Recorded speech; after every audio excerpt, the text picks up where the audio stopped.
সবুজ পাতার ফাঁকে ঝুলছে লালচে বেগুনে আঙুরের থোকা।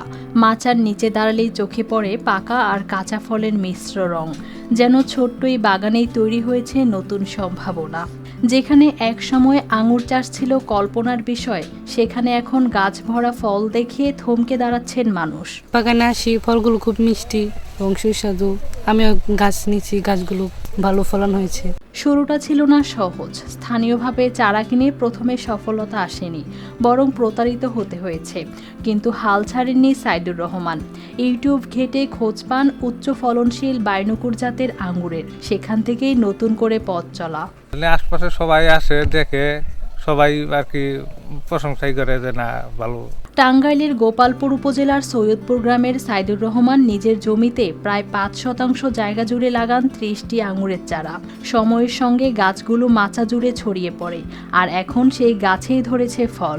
ঝুলে আছে লম্বাটে টসটসে আঙুরের থোকা। বিভিন্ন জাত কালেক্ট করি, বিদেশি বিভিন্ন জাত, সেগুলো আমি পরীক্ষামূলকভাবে চাষ করি, দেখি মিষ্টি হয় কিনা। না, আলহামদুলিল্লাহ এই জাতগুলো মিষ্টি হয় এবং কালারও চমৎকার, খেতেও চমৎকার, ফলনও ভালো। প্রতিটি গাছ থেকেই ভালো ফলনের আশা করছেন তিনি। একই সঙ্গে নিজের বাগান থেকেই চারা বিক্রি শুরু করেছেন, যা তৈরি করছে নতুন আয়ের পথ। আসলে ওর বাগানে আমরা আসছি, চারা নিছি, আমিও 2টা নিয়েছিলাম। চারাগুলো ভালোই আছে, আঙ্গুরও বেশ ভালোই আসে। পরিবারের সমর্থন আর কৃষি বিভাগের পরামর্শে এগিয়ে যাচ্ছে এই উদ্যোগ। তার বাগান দেখে আশপাশের তরুণদের মধ্যেও আগ্রহ বাড়ছে। অনেকে এসে শিখছেন, নিচ্ছেন পরামর্শ।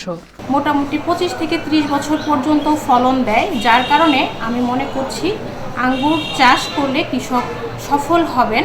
এবং আমাদের কৃষি বিভাগ সাইদুর রহমানের সঙ্গে আছেন, এবং এছাড়া আরও যদি কোনো কৃষক আঙ্গুর চাষে আগ্রহী হন, আমরা সবসময় তাদেরকে পরামর্শ দিয়ে যাই।